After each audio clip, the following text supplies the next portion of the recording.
pas envahi par l'esprit de fête. J'ose croire. Parce qu'aujourd'hui, il y a des gens qui ont oublié Jésus même. Alléluia.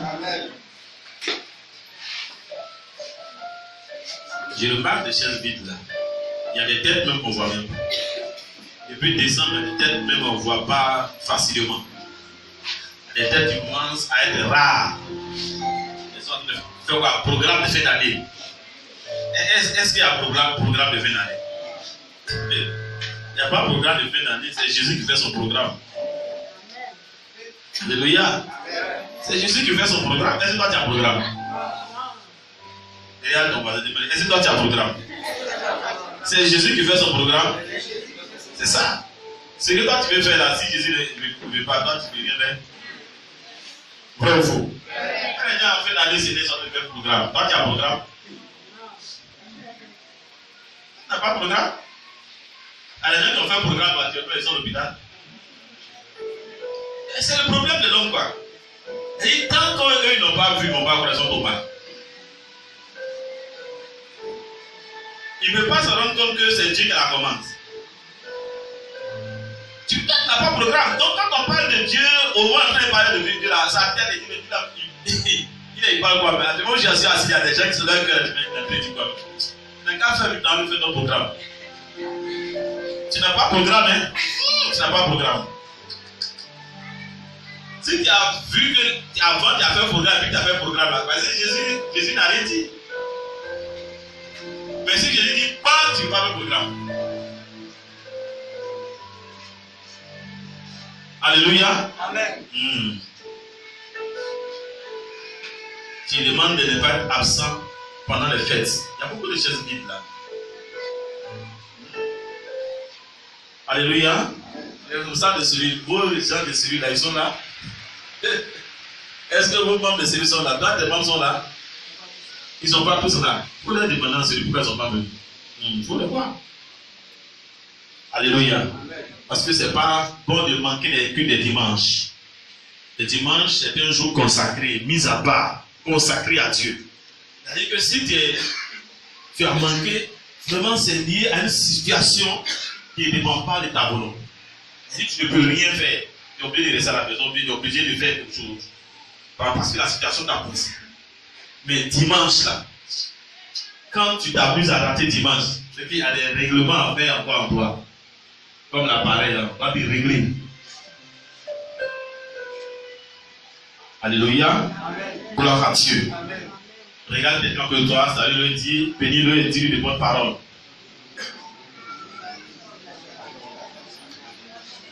Pour bénir ton voisin, dis-lui de bonnes paroles.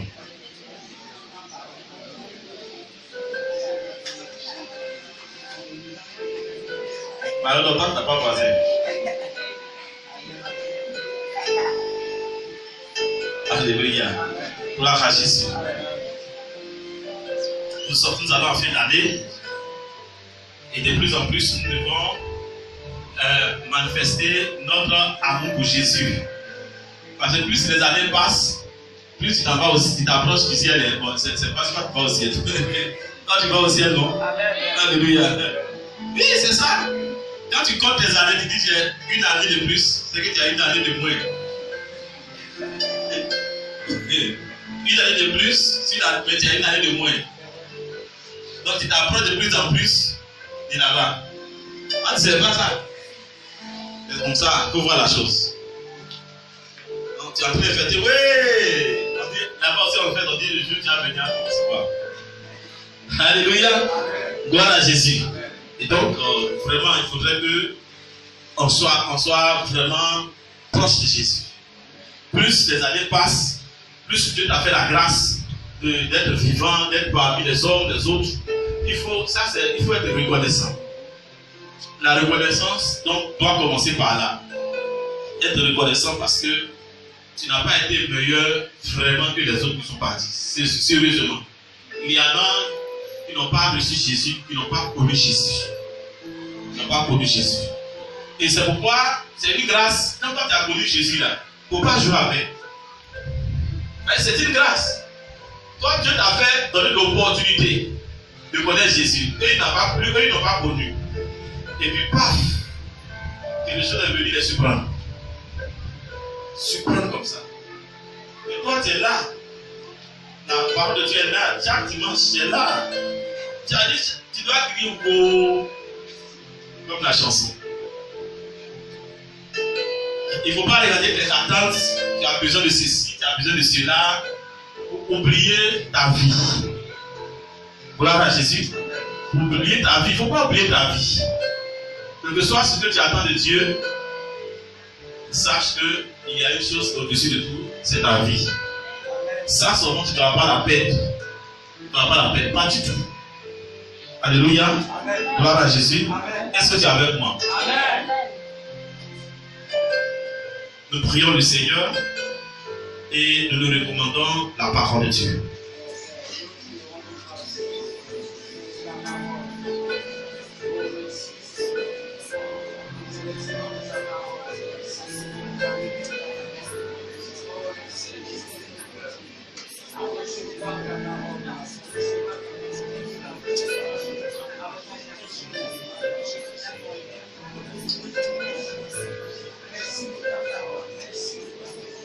Seigneur notre Dieu, nous voulons te rendre grâce. Nous voulons te bénir maintenant pour l'opportunité que tu nous apportes, oh Seigneur, que tu es si bon, tu es si merveilleux que les paroles ne sont pas suffisantes pour magnifier ton amour et ta bonté pour nous, ta miséricorde. Que la gloire, le règne, la puissance te reviennent. Nous te bénissons, Seigneur, au nom puissant de Jésus. Merci pour ta parole. Maintenant que nous recevons, donne-nous une bonne disposition de cœur et que l'Esprit de Dieu parle à nos cœurs.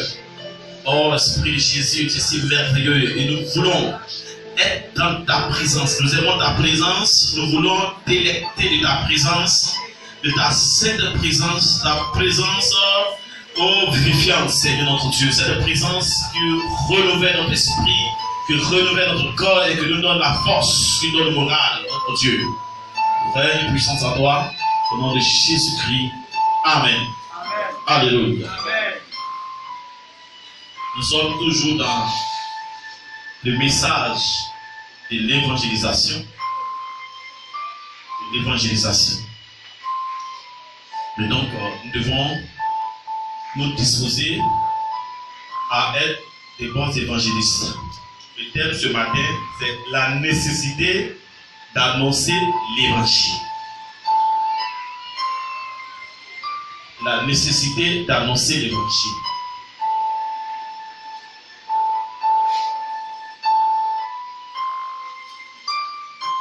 La nécessité d'annoncer l'évangile.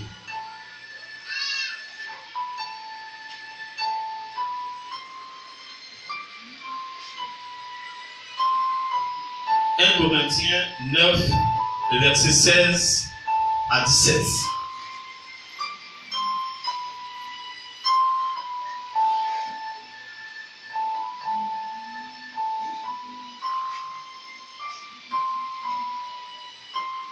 Corinthiens 9,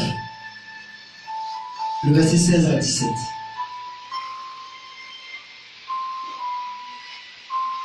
Si j'annonce l'évangile, ce n'est pas pour moi un sujet de gloire, car la nécessité m'en est imposée.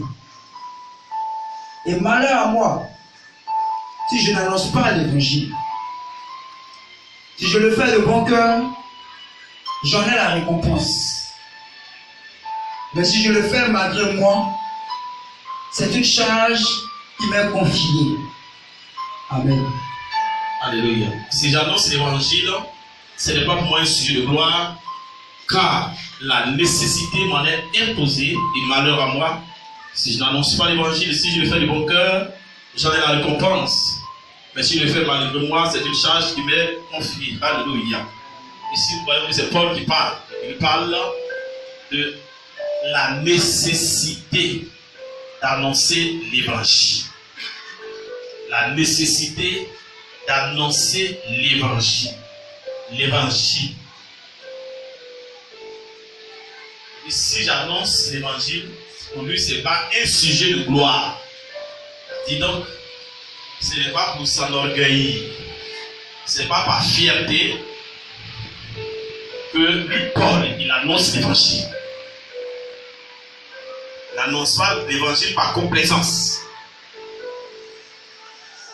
Mais il dit donc que c'est une nécessité.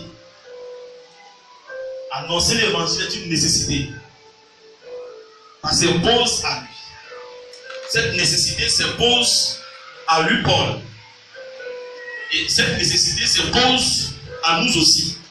S'impose à toi. Et tu ne peux pas faire autrement que d'annoncer l'évangile. Il dit donc, annoncer l'évangile est une charge,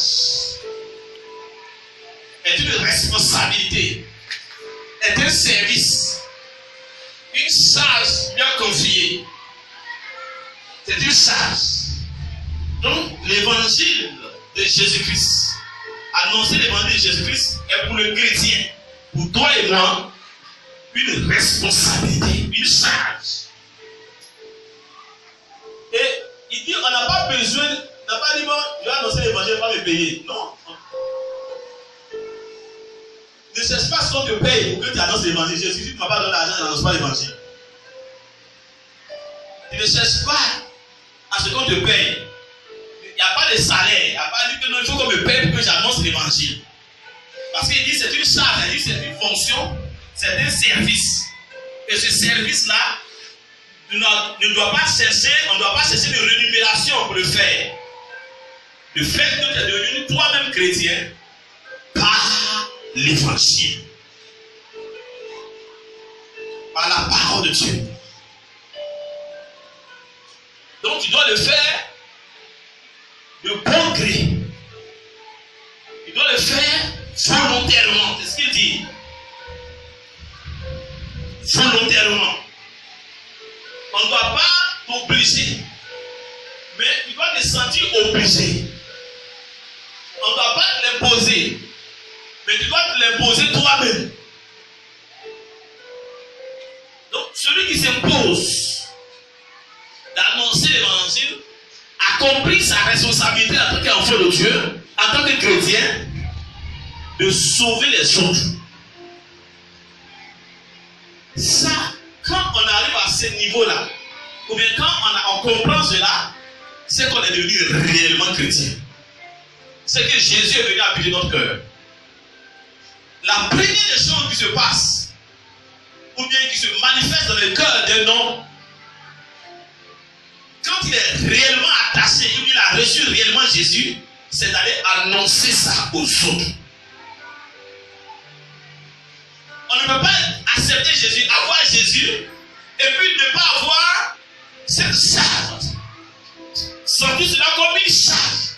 Sentir que vraiment, je ne peux pas faire, il faut que j'arrive parler aussi aux autres. C'est un poids. En même temps, il sent cela comme une mission. Mais une mission qui est quelque chose de joie à partager. Ton cœur te pousse à le faire. C'est pourquoi il dit ça s'impose à lui. Quand le Saint-Esprit vient habiter en toi, cela s'impose à toi. Tu te sens poussé, amené, aller dire à la voisine, aux voisins, de donner leur vie à Jésus.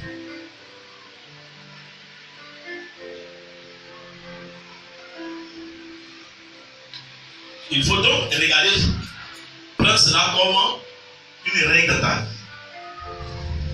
Quand ton amour pour Dieu diminue, quand les soucis commencent à prendre la place, quand toi-même tes règles commencent à prendre la place, tu peux le remarquer cela. En ce moment-là, tu ne partages plus Jésus avec les autres. Et là, tu es en train de mettre une rupture, mettre frein à ta marche avec Jésus, à ta marche avec le Seigneur. Parce que déjà, tes ambitions personnelles, tes intérêts personnels, tes désirs, tes choses commencent à prendre le dessus. Et quand cela arrive, partager Jésus, témoigner de Jésus, n'a plus sa place dans ta vie. Alors, tu deviens un chrétien religieux, tu deviens un chrétien, elle dit qu'un chrétien qui est habitué aux choses. Quand quelqu'un donne sa vie, elle dit, tu es devenu chrétien. Non, elle est là longtemps. Elle dit, il est devenu maintenant un homme de la tradition. Nous, on est là-haut. Elle a accepté Jésus. Même quand quelqu'un accepte Jésus, ça ne te dit rien. Tu es froid. Parce que pour toi, tu ne vois pas en Jésus. Monsieur est bon. Et là, ça veut dire que les soucis du ciel présent ont pris ton cœur. Convaincu. Alléluia. J'espère que ce n'est pas ton cas. Regarde ton voisin, dis, j'espère que ce n'est pas ton cas. Regarde dans ses deux yeux, dis, j'espère que ce n'est pas ton cas. Ton cœur n'est plus pour Jésus. Et quand ton cœur n'est plus pour Jésus, tu ne peux plus parler de Jésus aux autres. Tu ne peux plus annoncer, tu ne peux plus témoigner de Jésus. Ça veut dire qu'en réalité, tu chantes, mais dans ton cœur, tu as quelque chose comme Jésus. La vie chrétienne, ce n'est pas, c'est notre cœur. Tu connais ton cœur. C'est notre cœur. Il y a des choses que tu ne fais plus parce que tu n'as plus la joie de Jésus. Et quand tu n'as plus la joie de Jésus, c'est que tu as quelque chose comme Jésus. Mais ne le dis pas. Et ça s'est traduit dans tes actes. Ça s'est traduit dans tes manières de faire. Ta manière de faire change. Tu ne parles plus de Jésus aux gens. Tu ne partages plus l'amour de Jésus. Tu n'as plus ce zèle. Tu n'as plus cette force. Tu n'as plus cette ardeur de parler de Jésus. De démontrer, de montrer que c'est Jésus qui est le Seigneur. C'est Jésus qui est le Sauveur. Et même quand tu le dis, tu le fais froidement. C'est que le diable a. Alléluia. C'est que Satan t'a eu. Gloire à Dieu. C'est une responsabilité. C'est une charge d'annoncer l'évangile. Si notre vie chrétienne tourne sur nous-mêmes, tourne sur nos besoins, tourne sur nos difficultés, nous ne pourrons jamais rien faire pour Jésus. Et tu ne pourras rien voir aussi avec Jésus. Alléluia.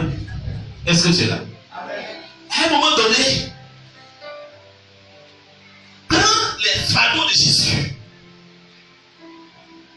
Jésus dit, venez à moi, vous qui êtes chargés, et je vais prendre de vous décharger. Donc tes fardeaux à Jésus. Et porte maintenant les fardeaux de Jésus. Laisse à Jésus et porte pour lui.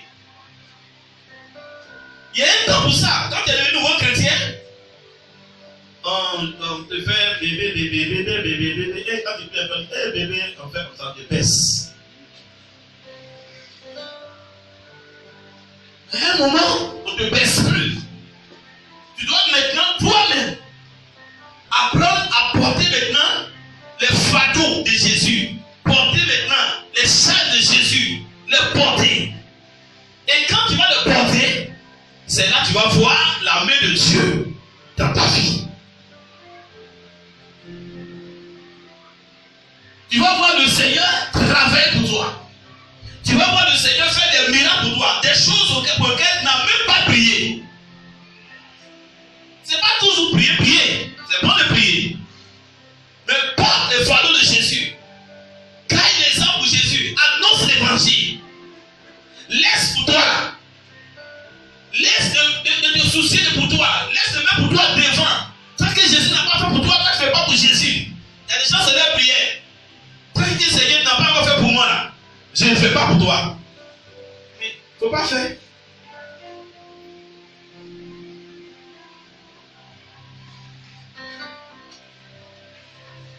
Dis à ton voisin, porte les fardeaux de Jésus. La vie chrétienne n'est pas faite pour venir seulement Jésus. Seigneur, donne-moi. Seigneur, donne-moi. Au début, quand tu viens dans des problèmes, on t'entretient, tu dis, vraiment, ça va aller, on prie pour toi. On prie pour toi, tu commences à bien dormir. On prie pour toi, maintenant les esprits ne te poursuivent plus. On prie pour toi, maintenant tu sens que tout commence à aller.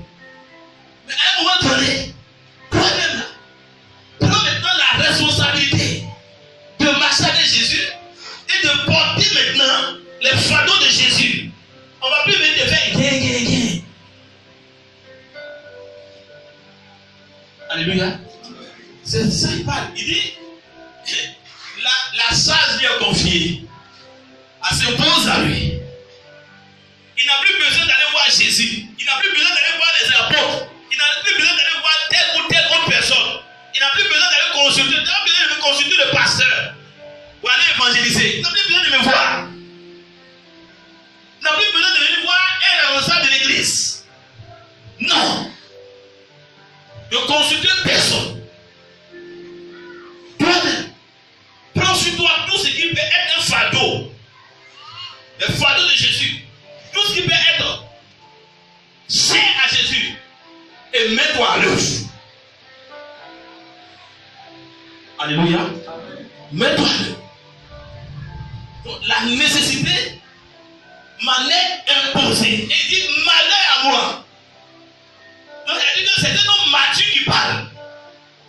Ce n'est pas Jésus qui a dit malheur à lui. Mais il a compris que sa responsabilité, il sait que malheur à lui si à ce temps-là il n'annonce pas l'évangile.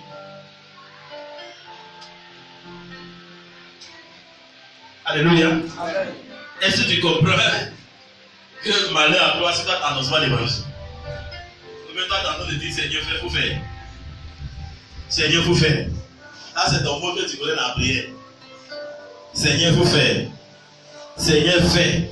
Dis à ton voisin, il n'a qu'à faire quoi? Dis-lui, il n'a qu'à faire quoi? Car il n'a qu'à faire quoi? Il n'a qu'à faire quoi? Seigneur, fais. Jésus aussi te dit, fais. Dis au Seigneur, fais. Et Seigneur te dit aussi, fais. Si tu ne fais pas, malheur à toi, du Seigneur.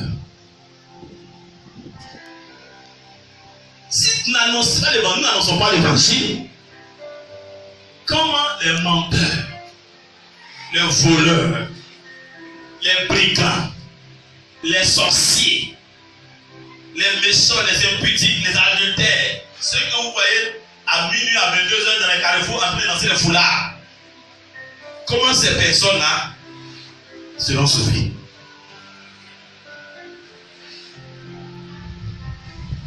Comment ces personnes-là vont sortir de cette vie-là qui n'honore pas Dieu, de cette vie-là qui n'est pas agréable à Dieu? Ils sont aveuglés par les ténèbres et les chrétiens sont là, les enfants de Dieu sont là, et c'est toi qui dois les enlever de là-bas. Fais sortir les menteurs, fais sortir les voleurs de là. C'est pourquoi toi-même, tu dois être avec Dieu, avec Jésus. Et puis tu ne veux plus venir à l'église et puis continuer encore dans les choses anciennes. Mais on a besoin de toi pour faire le travail. Toi encore maintenant, on cherche encore des anciens à te sauver encore. Est-ce que Jésus va te sauver deux fois? Attention, tu es en train de retarder ta vie parce qu'il y a une marche. Il y a des choses à faire. Mais toi tu es encore là. Encore en train de... Pourquoi tu ne parles de la repentance? Oh, c'est une marche. Tu dois avancer. Tu dois aller plus loin. Tu dois avoir des responsabilités. Des responsabilités que toi-même que tu prends comme charge. Des responsabilités que on te confie à l'église.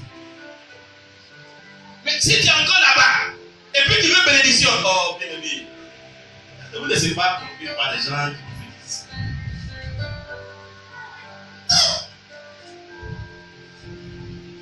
Tu es encore là. On t'attend devant, tu es derrière. Regarde ton voisin. Tu dis jusqu'à quand? Regarde dans ces yeux. Si les apôtres là, ils ont fait comme toi, nous on avait connu l'évangile. Jésus devait partir. Il devait laisser. Mais si depuis il est venu, il est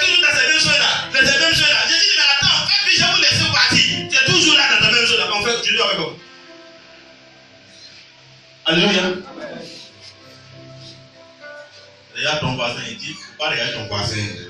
Dis à ton voisin, faut pas regarder ton voisin. Faut te regarder toi-même. Après, pas ton voisin, mais en même temps, tu dis, non, faut te regarder à toi-même. Voilà, c'est ça. Regarde toi-même. Faut te regarder toi-même. C'est mieux d'envoyer loin.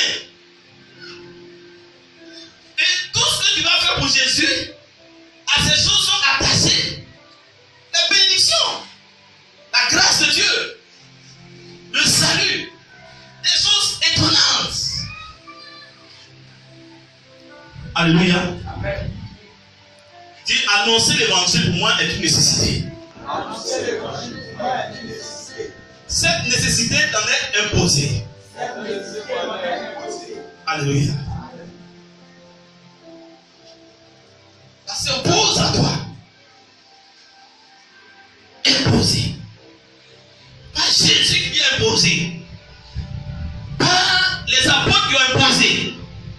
Mais lui-même, il s'est senti cette imposition.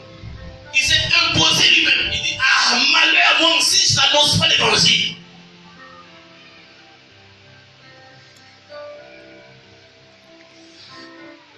Chrétiens d'aujourd'hui, est-ce que nous nous sentons concernés? Alléluia. Est-ce que tu es là? Est-ce que tu te sens concerné? Tu te sens concerné? C'est ça. Annonce l'évangile. Sauve les brigands, sauve les malfrats, sauve les impudiques, fais-les sortir. Donc toi-même là, tu dois quitter là, il faut quitter là-bas. Tu dois bien dans ça. Dieu t'a sauvé, il t'a adressé le message. Si tu es venu à lui, alors laisse-toi contrôler, conduire, pour que tu aies aussi sauvé les autres. Vous savez, il y a des messages, normalement, à un moment donné, à 1 an, 2 ans, 3 ans, 4 ans de vie chrétienne, 5 ans de vie chrétienne, on doit plus prêcher ça.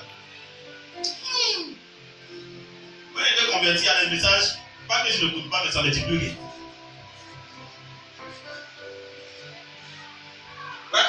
Ça, c'est pas, ça ne descend plus. Ça ne descend plus. L'apôtre Paul dit, vous qui êtes appelés à être des maîtres, vous êtes encore au lait. C'est-à-dire qu'on ne veut plus un enfant qui est né depuis, il avait 10 ans, on doit donner cabato avec lait. Quelle maman qui va faire ça? Alléluia. Va donner biberon. Quelle maman qui va continuer à donner biberon, donner cette aider son enfant, il a 1 an, 2 ans, 3 ans, 4 ans, il va donner. Hey. Maman, tu vas faire ça. Tu vas faire ça. Il a donné, mais il va couper.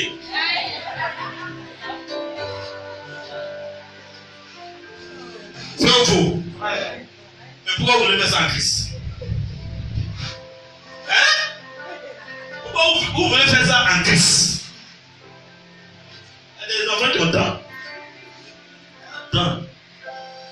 Les mamans n'aiment pas les enfants qui ont temps. Hein? C'est ça, non? Ça. Moi, tu attends. Tu veux laisser rester au lait. Mais comment tu fais quoi et toi? Moi-même, quand maman me regarde, les enfants, ils font quoi l'enfant là? Et le mot que la maman ajoute, l'enfant me fatigue. C'est pas ça? L'enfant me fatigue. Tu veux fatiguer Jésus? Regarde, on va dire, tu veux fatiguer Jésus? Alléluia. Amen. Gloire à Jésus. Amen. Donc dis-lui donc, il faut grandir. Il faut grandir. Dis-lui, on doit plus parler de certaines choses. Alléluia. Amen. Regardons dans Romains 10, le verset 13 à 15. Romains 10, 13 à 15. Romains 10, le verset 13 à 15. Car quiconque invoquera le nom du Seigneur sera sauvé. Comment donc invoqueront-ils celui en qui ils n'ont pas cru? Et comment croiront-ils en celui dont ils n'ont pas entendu parler? Et comment entendront-ils parler s'il n'y a personne qui prêche? Et comment y aura-t-il des prédicateurs s'ils ne sont pas envoyés? Selon qu'il est écrit qu'ils sont beaux, les pieds de ceux qui annoncent la paix, de ceux qui annoncent de bonnes nouvelles. Quoi? Comment les menteurs, les voleurs, les impudiques, tous ceux qui sont dans le monde qui ne connaissent pas Jésus, comment peuvent-ils croire? C'est la question. Comment peuvent-ils croire s'ils n'ont pas entendu? S'ils n'ont pas entendu le message, ils n'ont pas entendu l'évangile, comment croiront-ils? Donc ça veut dire pour eux, c'est impossible. Ils ne peuvent pas croire s'ils n'ont pas entendu le message, s'ils n'ont pas entendu l'évangile. Et le message là, Dieu te l'a confié. Il t'a confié le message, il t'a confié la parole. Et puis la parole est dans ton cœur, dans ta bouche. C'est la parole de la foi. C'est dans ta bouche, près de toi. Comment croiront-ils? Comment ton voisin va croire? Comment ta voisine va croire? Comment les impudiques vont croire? Les méchants, les voleurs, les malfrats. Comment ils vont croire? Si toi, tu ne parles pas, regarde ton voisin, dis-lui, si tu fermes ta bouche, comment elle va croire? Elle ne peut pas croire. Le fait de croire et d'accepter Jésus et d'invoquer Jésus. Il faut que tous ceux qui invoqueront le Seigneur seront sauvés. Mais pour l'invoquer, il faut faire quoi? Il faut croire. Tu ne peux pas invoquer celui à qui tu n'as pas cru. Et pour croire, il faut que tu reçoives le message. Mais comment peux-tu avoir le message si les hommes qui doivent parler ferment leur bouche? Alléluia. Ferme leur bouche. La Bible dit qu'il est beau. Comment sont beaux? Comment sont beaux? Comment sont beaux? Comment sont beaux? Alléluia. C'est Evelyne. Evelyne. C'est Evige. Elle est là. Là-bas. Qu'est-ce qu'il y a? C'est calme là. Gloire à Jésus. Donc, ceux qui annoncent l'évangile ont de quoi? Les pieds sont comment? Les pieds sont comment? Ah, ça c'est quelle beauté ça? C'est pas beauté de pommade, hein? Les pieds de ceux qui annoncent l'évangile sont beaux. C'est la beauté spirituelle. Donc vous voyez, c'est la grâce et la bénédiction qui est attachée à ceux qui proclament l'évangile, qui annoncent l'évangile. Donc tu n'as plus besoin d'aller faire le lavement des pieds. Alléluia. Les gens qui pratiquent le lavement des pieds, tu n'as plus besoin d'aller faire le lavement des pieds. Si tu annonces l'évangile lave tes pieds. Et tes pieds deviennent comment? Beau. La beauté spirituelle. Il rend tes pieds semblables à ceux des biches. Elle dit des pieds puissants, forts, pieds que piège ne peut pas attraper. C'est enflammé de feu. C'est enflammé de puissance. Et vous savez que c'est sous les pieds comme les pièges. Quand tu marches dedans, tout ça t'attrape. Quand le pied t'a attrapé, tu es vaincu. Et la Bible dit qu'il va donner à tes pieds un caractère de beauté spirituelle. De sorte que quand on voit tes pieds la font peur, spirituellement parlant.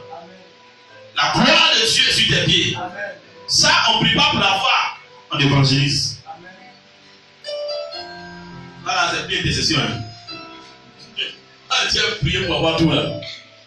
Ça là, si Si tu n'as pas évangélisé, et tu ne proclames pas l'évangile, tu ne veux pas voir ça. Dis à ton voisin, tu ne veux pas voir ça. Est-ce que tu vas voir ça? Le premier annonce l'évangile de Jésus-Christ. Il annonce l'évangile de Jésus. Que la parole de Dieu soit dans ta bouche. Et proclame cette parole. Annonce cette parole. Alléluia. C'est ça. Nous sommes pour les pays de ceux qui annoncent l'évangile. Annonce l'évangile. Et fais sortir des ténèbres. Ceux qui sont sous le contrôle des ténèbres. Ceux qui sont sous le joug de Satan. Ceux qui sont esclaves du monde, esclaves du péché. L'évangile a pour responsabilité ou bien a pour force sa puissance de délivrer les hommes du péché. De briser le joug de la servitude du péché. Le péché est une servitude. Le péché est une puissance. Le péché est une force. Le péché est une loi qui domine, qui assujettit, qui soumet, qui contrôle, qui rend esclave. C'est une puissance. Dis à ton voisin, c'est une puissance. Donc il faut la puissance de l'évangile. L'évangile est la puissance de Dieu. Pour détruire la puissance du péché. Pour briser le joug. Le péché n'est pas n'importe quoi. Alléluia. Gloire à Dieu. Gloire à Jésus. Dis à ton voisin, annonce l'évangile. Dis que ce soit une responsabilité pour toi. Que ce soit une charge pour toi. Dis fais-le de bon cœur. Fais-le volontairement. Annonce l'évangile. Alléluia. Toi l'annoncer. Le message, Dieu te l'a donné. Nous avons le message. Dis à ton voisin, tu as le message. Tu as le message. Ça. Quand tu dis, tu es là, tu dis non, moi je n'ai rien, tu n'as rien comme. Tu as quelque chose. Regarde ton voisin, tu as quelque chose. Quelque chose. Dieu a dit au particulier, tu n'es ni or, ni argent. Mais ce que j'ai, c'est puissant. Il y a ton voisin, c'est puissant. Ce que j'ai. Ça, c'est un chrétien qui parle. Et ça, c'est le mot, l'expression. Cela est l'apanage de tous les chrétiens, sans exception. Ce que j'ai, c'est pas Pierre seul qui le dit. Bien, c'est pas Pierre seul qui l'a. C'est tous les chrétiens. Ce que tu as, ce que j'ai, je te le donne. Alléluia. Alléluia. As-tu le message? En tant que chrétien, as-tu le message? Ce que tu as là, donne. Au nom de Jésus-Christ, sors le péché. Alléluia. Amen. Gloire à Dieu. Amen. Est-ce que tu es là? Amen. Est-ce que tu es là? Amen. Est-ce que tu es là? Amen. Le message t'a-t-il affranchi toi-même? Amen. Est-ce que le message t'a affranchi toi-même? Amen. Est-ce que le message a brisé les chaînes du péché? Amen. Est-ce que le message a brisé le pouvoir du péché? Amen. Est-ce qu'il avait sorti de l'esclavage du péché, la loi du péché? Amen. Alléluia. Amen. Si j'annonce l'évangile, ce n'est pas pour un sujet de gloire. Car la nécessité m'en est imposée. Malheur à moi si je n'annonce pas l'évangile. Malheur à Yannick s'il n'annonce pas l'évangile. Malheur à Marie-Laure si elle n'annonce pas l'évangile. Malheur à maman Isabelle si elle n'annonce pas l'évangile. L'évangile. L'évangile, il n'a pas dit causerie, il n'a pas dit bagatelle, il n'a pas dit calomnie, il n'a pas dit elle a parlé qu'elle a dit, qu'elle parle. Il n'a pas dit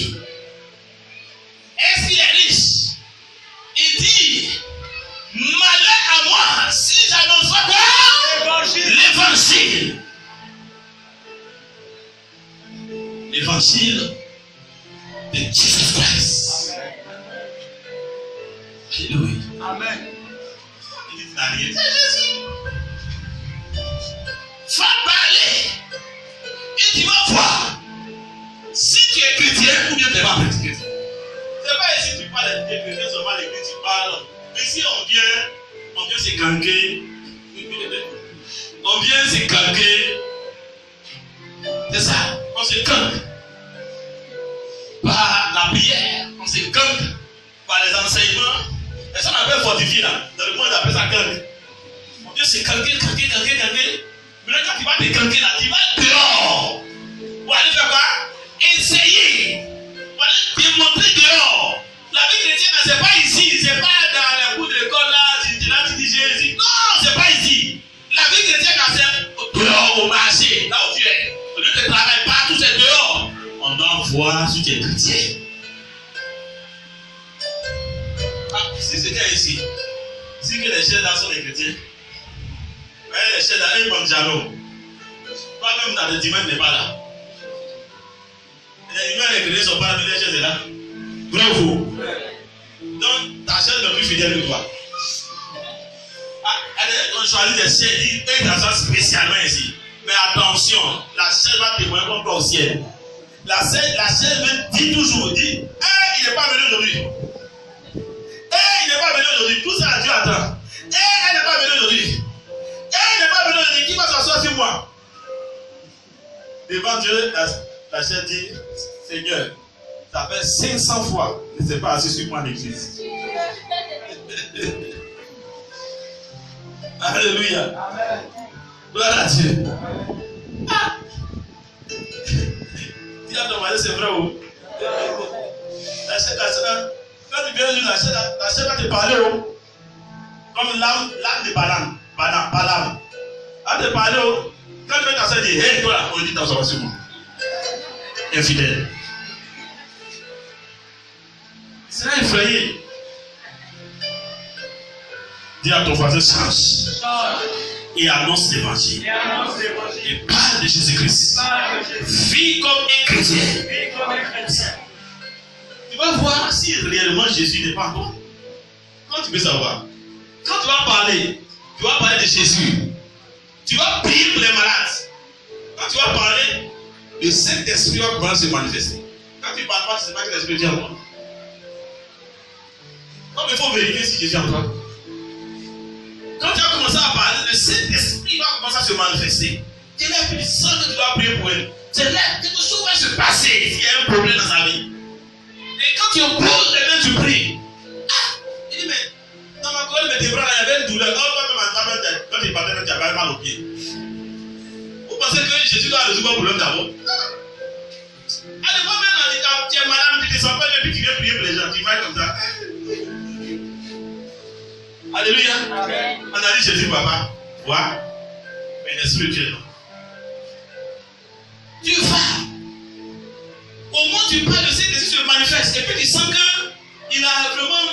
Il sent de dire que tu vas commencer à entendre la voix de Dieu. Là, dans la maison, tu dis Seigneur, parle-moi. Il n'y a qu'à parler.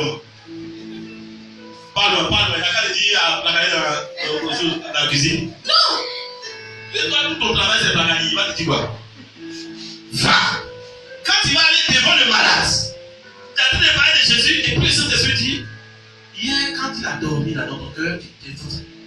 Quand il a dormi là, il y a un démon qui est venu, qui a soufflé dans son dos là, donc il a eu mal au dos. Et puis tu es là, comme dans le pas de Dieu. Je vais te demander quelque chose, mais est-ce que par hasard, hier quand tu as dormi, tu n'as pas senti quelque chose dans ton dos? Pourquoi j'ai senti quelque chose? Maintenant, quand tu t'es réveillé, est-ce que tu as senti que bon, un peu ton dos te fait façon? Il dit, j'ai mal au dos. Ah, c'est ça. Tu vois, tu commences à expérimenter les dons spirituels.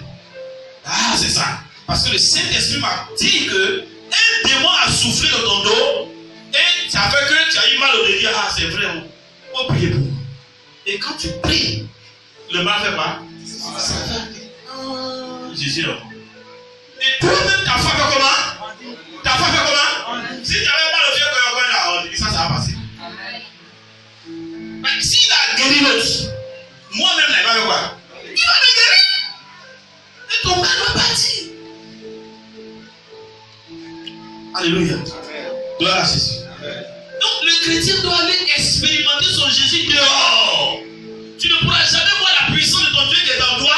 Si chaque dimanche tu viens t'asseoir, tu fais Alléluia dans la maison, tu fais Alléluia dans la maison, tu ne pourras jamais voir que ton Dieu est puissant. Et la puissance du Saint-Esprit ne va pas se manifester en toi. Oh, c'est là où l'Esprit se manifeste. C'est là maintenant que se tourne le feu. Maintenant le feu là maintenant sera disponible à toi maintenant. Mais toi, tu es assis, tu ne parles pas de Jésus. Dis à ton voisin, toi, tu es assis, et puis tu ne parles pas de Jésus. Il faut parler. Tu es là, Jésus fait, Jésus fait, Jésus fait. Gloire à Dieu. Lisons Jean, Acte 10, verset 42 à 43. Acte 10, verset 42 à 43.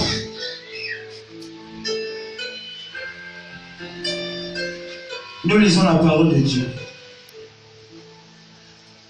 Et Jésus nous a ordonné de prêcher au peuple et d'attester que c'est lui qui a été établi par Dieu, juge des vivants et des morts. Oui.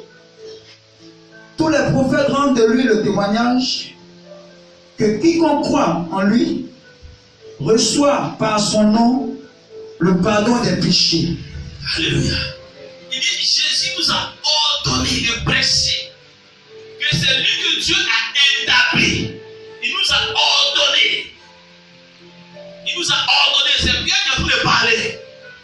Quand il a été défendre, bien parler de comment il a pu emmener Corneille, donner le message à Corneille, le centenaire. Il dit Jésus nous a ordonné. Ordonné. Il t'a ordonné, il m'a ordonné de prêcher et de dire que c'est lui que Dieu a établi. D'attester cela. D'attester cela. Que c'est lui que Dieu a établi. Ah, les gens pensent que les gens sont dans la rue, ils sont ignorants. Cette personne vient dire que c'est Bouddha. Cette personne vient dire que c'est Confucius. Cette personne dit que c'est tant. Cette personne dit que c'est par son prophète qu'on va au ciel. Et c'est nous sur le terrain qui venons confirmer, qui venons attester. C'est dit dans le livre de Hébreux. Il dit que Dieu a confirmé sa parole qu'il a annoncée auparavant par la bouche des apôtres.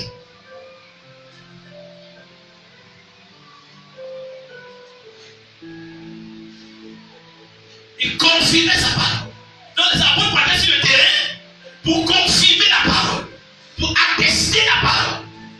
Les gens lisent ça dans les livres. D'autres personnes parlent d'entendre comme cela. Les gens disent aussi que c'est Confucius. Mais les chrétiens sont la preuve vivante. Ils vont pour confirmer, ils vont pour attester. Ils sont la preuve vivante. C'est comme ils sont témoins. Même si tu n'étais pas là, au moment où tu as reçu l'évangile, tu deviens témoin. Tu vas pour confirmer, pour attester. C'est la preuve réelle. Le témoin de Jésus, l'envoyé de Jésus, pour confirmer, pour attester que non, ce que les gens disent c'est faux. Voici ce que la Bible dit, que c'est Jésus qui sauve. C'est pourquoi il faudrait que toi-même tu sois convaincu de ta chose. On ne doit pas rester à notre début là. Non, dans les choses façon là. Il faudrait que toi-même tu sois convaincu de ta chose. Et quand tu es convaincu de ta chose, tu peux aller maintenant confirmer, attester. Attester, tu es le témoin.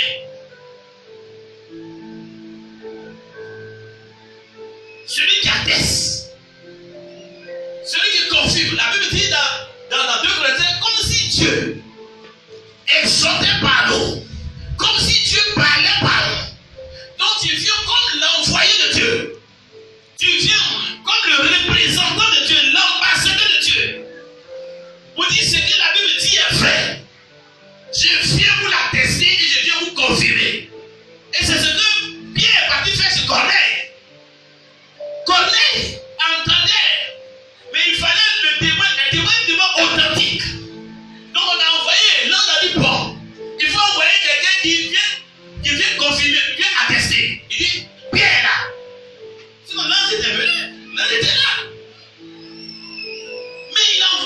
cherché Pierre. Et Pierre est venu. Et quand Pierre est venu, et il a donné le discours. Il dit, vous savez ce qui est arrivé dans la Judée, en commençant en Galilée. Que c'est Jésus, que les gens ont crucifié, ils ont tué. Dieu l'a ressuscité de mort. Il a ressuscité de mort. Et nous sommes témoins de cela. Et vous savez ce qui est arrivé dans toute la Judée, en Galilée, comment Dieu a envoyé le Saint-Esprit de force, Jésus de Nazareth, qui allait partout, faisant du bien, guérissant tous ceux qui étaient sous l'empire du diable. Et la Bible dit que Pierre parlait ses paroles. Le testateur, celui qui confirme la parole, quand il parlait la parole, la Bible dit le Saint-Esprit est quitté des cieux et descendu sur tous ceux qui écoutaient la parole. Amen. Ils ont commencé à parler tout là.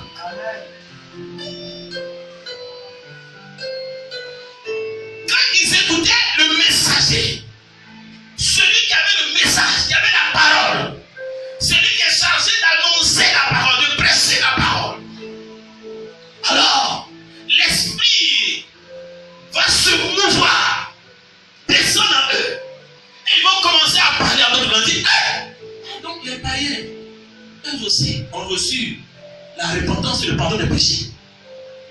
Et oui, et Jésus nous a donné d'attester cela. Que quiconque croit en lui reçoit en son nom le pardon des péchés. Il a dit, si tu ne crois pas en Jésus, tu ne peux pas recevoir le pardon des péchés. Ah oui. Il y a des gens qui ont reçu le pardon des péchés. Tu ne peux pas voir l'importance. Parce que tu ne vois pas en termes d'argent. L'importance des péchés qui ont été pardonnés. Mais certaines personnes ne voient pas l'importance d'être chrétien et d'être chrétien.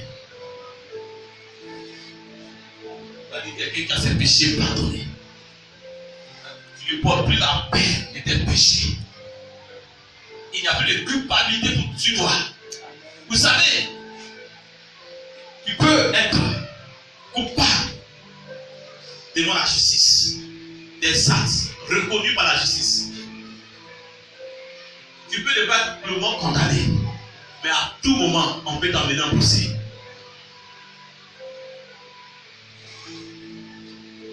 À tout moment, on peut t'emmener au tribunal. Tu es ici. Tu as combien de délits? Un forfait reconnu par les autorités, reconnu par la justice, reconnu par la gendarmerie, la police, tout cela. Mais tu es libre en tout moment. Ne dis pas que tu es libre. Parce qu'à tout moment, on peut t'appeler. Tant qu'on t'a pas encore jugé là, tu n'es pas libre. Et dans les gens comme ils se promènent, ils sont là, ils mangent, ils dorment, ils même se portent en bonne santé parce que tu es bon. Ils pensent que tout ce que les chrétiens disent là, ils ne voient pas l'importance. Même bien l'Église ne prend pas la décision d'accepter Jésus. Pour que ces péchés soient pardonnés. Mais le jour, on va t'appeler à un procès au tribunal, tu verras.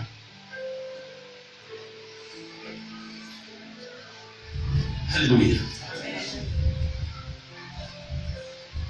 Tu es moi. Je suis un moi.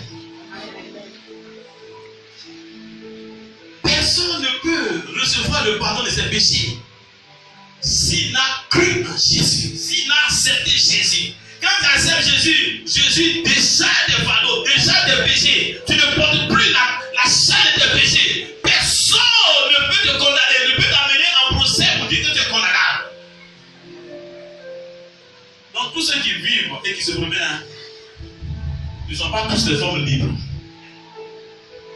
Il y a une condamnation qui est suspendue sur eux. Condamnation suspendue sur eux. À tout moment, on peut les appeler en procès. Et la Bible dit, il est dangereux de tomber entre les mains de Dieu vivant. Alléluia. Gloire à Dieu. Dis à ton voisin, donne la possibilité aux gens d'entendre l'évangile.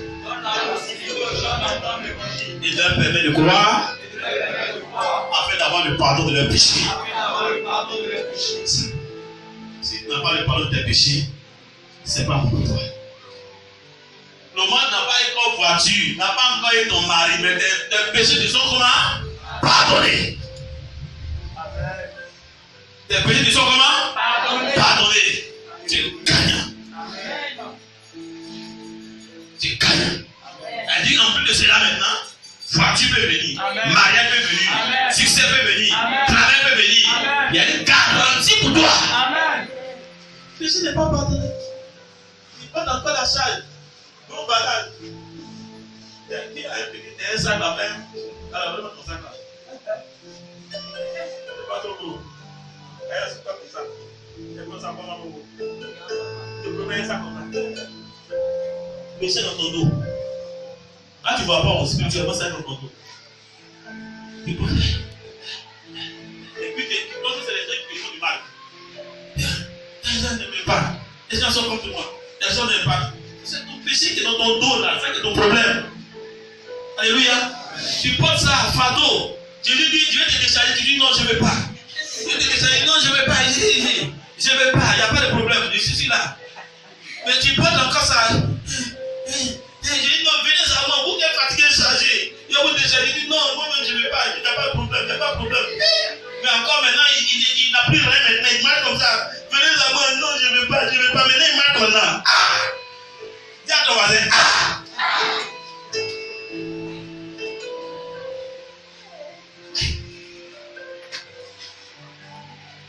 Que le péché t'envoie maintenant en enfer. Tu vas attendre que maintenant t'envoie maintenant en enfer. Il est en train de c'est si tu vas maintenant mourir, tu vois pas ça.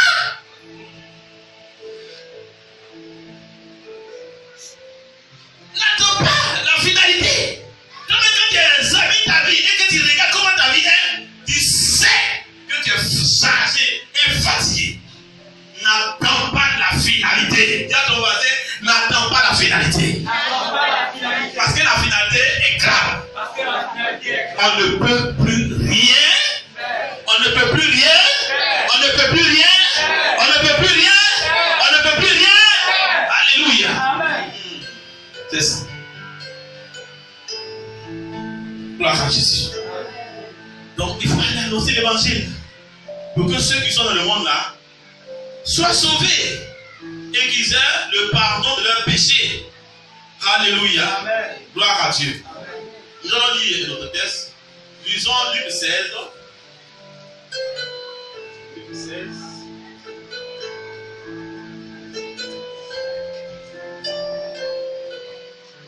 Luc 16, le verset 19 à 31.